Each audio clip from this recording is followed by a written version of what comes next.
So the early rabbis recognized the Torah taught that the different figures all called the Lord. This correlates to what we said when we went over the Trinity in the Old Testament, that there is a divine figure who is also the Lord. But as a scholar, I gotta call him as I see him. One of the conclusions that I came to my shock, when I finished this book, is that we Jews have no theological objection to the doctrine of the Trinity. Not a theological. Hold on, that much. That's nasty right there. Ooh.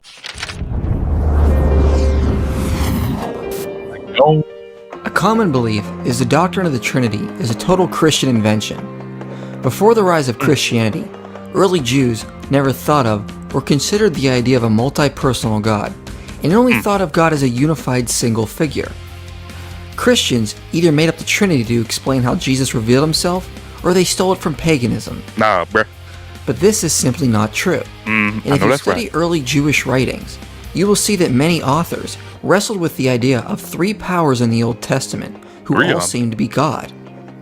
In the past, we looked at several of these passages and demonstrated how the Trinity doctrine was not an invention of the New Testament, but was taught overwhelmingly throughout the Old Testament as well. Many ancient Jews and Jewish scholars today have recognized this, like Jewish scholar Benjamin Sommer. Yo, this is actually by the way, old hold on. ancient Near Eastern. Before we get into this, I'm gonna go back a little bit. But yo, shout out, man! So very thankful for Mike Jones and what he's been doing, man. The deep dive that he's been going into, and just bringing out the truth and putting in the work. That's what I like to see. I love to know and learn things about people that actually put in the work. So shout out to him for that. And this is just a beautiful thing because this shows that the atheists or the Muslims or even the Jews nowadays don't really know what they're talking about, because really initially Jews, like they were saying, believed in more than one. Two powers, I knew about that, but not the three. So the original Jews prior to 70 AD understood the multi-personal aspects of God. But yet, nowadays, people like to think, they don't want to go past that. They don't really want to actually go into history, which, again, that's why I'm so very glad about this brother right here doing this. So, I'm happy. We're here. We're learning about Jewish beliefs. So let's just continue on learning, man. Let's keep going. Benjamin Sommer. This is actually an old ancient Near Eastern idea, that is an old Semitic idea that is popping up again among those Jews who were the founders of Christianity. And we Jews have always tended to sort of make fun of the Trinity. Oh, how can there be three that is one? Really, they're pagans. They're not real monotheists like we Jews are, or like the Muslims are. Those Christians are really pagan. But I think that what we're seeing from what I've been saying in the past couple days is that, the idea of the Trinity, that there is this one God who manifests itself in three different ways, that's actually an old ancient Near Eastern idea that can function in a polytheistic context, as it did for the Babylonians and the Canaanites, but it can also function in a monotheistic context. As it does, I think, in the J and the E texts and some of the other texts that we were looking at. In fact, to say that 3 is 1, heck, the Kabbalah is going to go further than that. They say 10 is 1, and actually when you get to Lurianic Kabbalah, and there's the idea that within each of the Sefirot, each of the 10 Sefirot has 10 Sefirot within it, so that we've got 100 different Sefirot, really. We're taking this reasoning much, much farther than the Christians did. So actually, one of the more radical conclusions that I came to, much to my own surprise, when I was writing this book, and this is not at all what I had intended to do, because in various ways that we could discuss if you're interested, I'm actually rather uncomfortable with my own conclusion here, but as a scholar, I gotta call him as I see him. One of the conclusions that I came to my shock, when I finished this book, is that we Jews have no theological objection to the doctrine of the Trinity. Theological. Hold on, that much. That's nasty right there. Oh man, hold on. And this brother right here is a Jewish scholar saying that you can't really say that the Trinity wrong. That's what? What? That right there, that just made my day. That just made my whole day right there. The Jewish theologians like, they was really right. That's the beautiful thing about the truth, man. The truth cannot be hid. The truth will always come out, and the truth will just continue to, expose itself as long as you're willing. As long as you're willing. And this is why I love doing what I do when it comes to sharing these videos, because I'm learning with you guys. If you guys haven't seen this video and this is new to you, like it is to me, this is a blessing. This is beautiful because it just keeps confirming and affirming and reaffirming the fact that what's true. That's a beautiful thing. So this brother right here just let us know that, hey, if you really actually do a study and you really look into it, you can't say that Trinity is not logical. So again, all you folks that try to lean on Jewish belief or whatever the case, that's New Age Jewish belief. That ain't what it's been from the conception or inception, excuse me. I don't know which one's right. Whichever one's right, whatever. You know what I'm trying to say. But I'm here for it. I'm here for it. I'm loving it. Man, I'm glad y'all with me. I'm glad we watching this together. I'm happy. I'm excited. Oh man, all the people in my comments talking crazy too, man. This is good. I tell you what. Great way to learn the whole truth. To the conclusion that we Jews have no theological right to object to the Trinity. Theologically, I think that the model of the Trinity is an old, ancient Near Eastern idea that shows up in the Tanakh, and that in a different way shows up in Jewish mysticism as well. That's nasty. Hold on, I gotta stop it one more time. I'm sorry, I gotta stop it one more time because, I get it. Look, I get it. I am biased, right? I'm a Trinitarian, and that's what I believe since I became a Christian. I've been a Trinitarian the entire time, even though I didn't necessarily understand Trinitarianism prior to, really understand it until very, very recently. So, with that being said, I don't understand how people can actually read the Old Testament and think that there's not at least some sort of multi-personal or some sort of multi-deity form of God. Again, you don't have to necessarily believe in the 3-in-1 or 2-in-1, but to read it and not think that at least God is more than one. Points out there are clear passages in the Old Testament where there are different persons or powers of God who are distinct, yet still the one God. Early Jews also recognized this nature about God and wrote concerning it. To be fair, not all of them interpreted these passages the same way a Christian Trinitarian does. Understood. But they do recognize the existence of other powers alongside God and multiple powers that are all God. For example, in the Talmud, there is a passage where the author is debating with a Jewish Christian who pointed to Exodus 24:1, where God says to Moses, "Come up to the Lord, you and Aaron, Nadab and Abihu, and 70 of the elders of Israel." The Jewish Christian was arguing, it is odd that God said to Moses, "Come up to the Lord," instead of "come up to me," and it is likely they were different persons of one God. Now the rabbi in response could have just said that the usage is not unusual, but the rabbi instead replies that God was actually speaking of a different power in heaven, namely the Metatron, the highest of all angels, who also had the same name as God. So the early rabbis recognized the Torah taught them different figures, all called the Lord. This correlates to what we said when we went over the Trinity in the Old Testament, that there is a divine figure who is also the Lord, known as the angel of the Lord. I'm so happy. I'm so excited. I didn't know that, I got to get into this video now. I got to get when they talk about the Trinity in the Old Testament. So guess what's going to be coming up here soon? Trust and believe. By the way, again, shout out to Mike Jones doing his thing. Deep dive, getting in all the info, man. This is so beautiful. So trust and believe we're going to continue to rock out with Mike Jones, Inspiring Philosophy, because again, his brother is teaching me a lot, and Lord willing, he's teaching you, or he has taught you, all by the grace of God, I tell you. People often say, well, he must just be a created being because he is an angel. But remember, as we pointed out last time, the word angel in Hebrew just means messenger, not a divine figure. Human messengers were called angels in Genesis. To be an angel just meant you were a messenger. So calling this figure the angel of the Lord doesn't mean he is also one of the created angels as we know them, just a messenger from the Lord, who is also called the Lord. Jewish scholar Nahum Sarna recognizes this and says, from several texts, it is clear that the demarcation between God and his angel is often blurred. At the Exodus from Egypt, it is now God, now his angel, who goes ahead of the Israelite camp. Another interesting thing that the I just thought about something. Is distinctly I just thought about something. So I did a video not too long ago about Yasir Qadhi, and Yasir Qadhi is a Muslim scholar, and he came out and he got a lot of flack because he stated that the standard narrative of Islam, or not Islam, excuse me, but the understanding of the preservation of the Quran had holes in it. He came out and said that. Now I'm thinking to myself like, man, so a lot of unlearned Muslims didn't understand that, it's not really preserved, like you think it's preserved. So now this right here is making me think that the standard narrative of the unlearned Jew, their narrative might got some holes in it. It got some holes in it.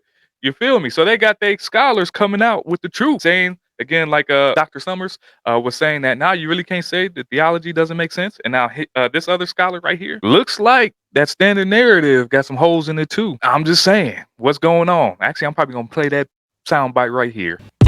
That the standard narrative,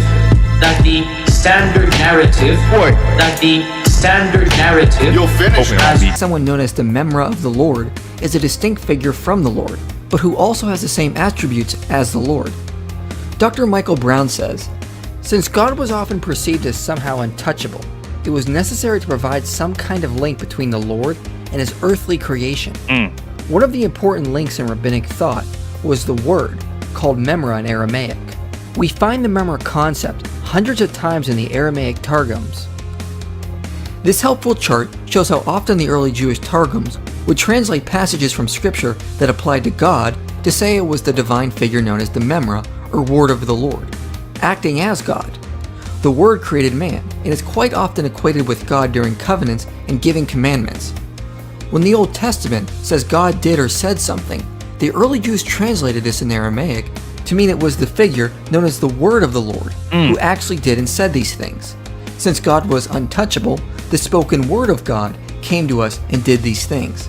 Yo, real quick, this is probably gonna be the last time I stop it in a while, but so the word of the Lord was identified well back then in the Old Testament, right? There was somebody in my comments, and I didn't know about this until he brought it up, but he was talking about this brother named Philo, I think his name was, and he was a philosopher from like back in the day, and he was saying that Philo was actually the originator of calling God the Logos. But apparently, if this brother right here is speaking truth, that it's been a thing. The word's been a thing and been identified as God, even in the Old Testament. Again, that's what this brother's talking about. So when it comes to John, how are we so sure to say that John got that from Philo? Granted, he still could have, I don't know. But if this is something that's been taught, and John was a Jew, and John would have known this because this is what would have been the actual practice back then, much like how Philo probably would have came to his conclusion. Why do we just assume that John got it from Philo? Again, could he have? Sure. But with that being broke down and that being said, that just like, I just got questions for that. Because again, I didn't know who Philo was. I had to look up Philo because the brother in the comments was, saying that, John got it from him. So, but now that it's breaking down like this, that just came to my mind. So I had to share that. Who in a sense would have been an extension of God. And this itself would not have been foreign to early Jews, because the early rabbis spoke much about the Shekinah, the divine presence of God on earth, and it oftentimes is described as the motherly aspects of God. Being the divine, approachable presence of God on earth is also the same concept we see in the Memra, or angel of the Lord. Now what is interesting is several early rabbis talked about the Shekinah as being a divine extension. As Dr. Michael Brown says, in fact, Rabbi Akiva went as far as saying that according to the scriptures, when God redeemed his people, he had, as it were, redeemed himself. Some Hasidic Jews, joining the concept of the Shekinah with the mystical concept of the Sephirah, took this one step further. They believed and still believe that the purpose of the performance of the mitzvah is to help the Shekinah to unite with the Teferet, the male principle. The sins of Israel hinder this union and prevent the reunification of worlds. The Hasidim, in accordance with this belief, adopted the formula, much deplored by their opponents, for the sake of the unification of the Holy One, blessed be He and His Shekinah. Now this belief is not explicit in the Bible. It is an interpretation of the rabbis, trying to wrestle with the fact that the Old Testament teaches multiple divine figures that are all somehow the Lord. On top of this, besides the angel, or the word of the Lord, early Jews also recognized the existence of someone known as the Holy Spirit interceding between the Lord and Israel. Dr. Michael Brown says, Lamentations Rabbah 3:60 and 9 relates that after the Roman Emperor Hadrian indiscriminately executed 2 Jews, the Holy Spirit kept crying out, "You've seen, O Lord, the wrong done to me. Uphold my cause. You've seen the depth of their vengeance, all their plots against me." This provides an example of the Spirit making intercession. According to Leviticus Rabbah, the The Holy Spirit is a defense counsel who speaks to Israel on behalf of the Lord, and then speaks to the Lord on behalf of Israel. In all these citations, which can be easily multiplied, there can be no question that we are dealing with a who and not just a what, with the personal dimension of God and not just with an impersonal power, with God himself and yet with a separate entity who can mediate between God and man. And these citations closely parallel some of the New Testament descriptions of the Holy Spirit, although virtually all the rabbinic texts cited were written many years later. The early Jewish writer known as Philo also recognized a holy trinity of divine figures in the Old Testament. However, his belief was not identical to Trinitarianism.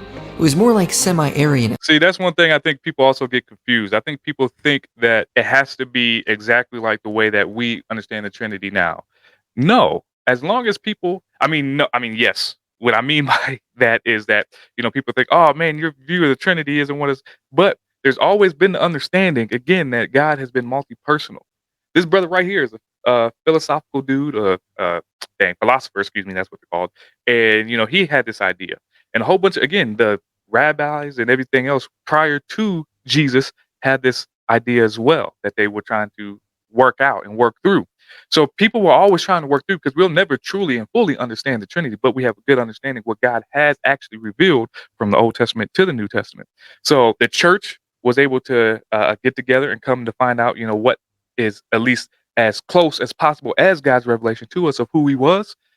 But say that, it's not exactly like that. It doesn't got to be, because they're at least they were trying to move in the right direction. Now, with that being said, I'm a firm believer that you have to believe in the Trinity, that God the Father, God the Son, and God the Holy Spirit are all three the one God. But, again, I'm not ultimately God, and I don't, make decisions on who and what somebody particularly believes. Believing God created the Logos, or Word, and the Holy Spirit to be the other divine powers with him, yet made out of his own essence. But unlike modern Jews, he also says that there were three divine figures in the Old Testament who do things only God can do. God created through his Word, or as he referred to him as the Logos, and his Holy Spirit. For Philo, the Logos was the firstborn, governor and administrator of all things, high priest of this world, God's son, and who Adam was made in the image of. Philo may even have suggested the Messiah would be the divine incarnation of the Logos and not a mere man. That's nasty. Behold, a man whose name is the East. A very novel appellation indeed, if you consider it as spoken of a man who is compounded of body and soul.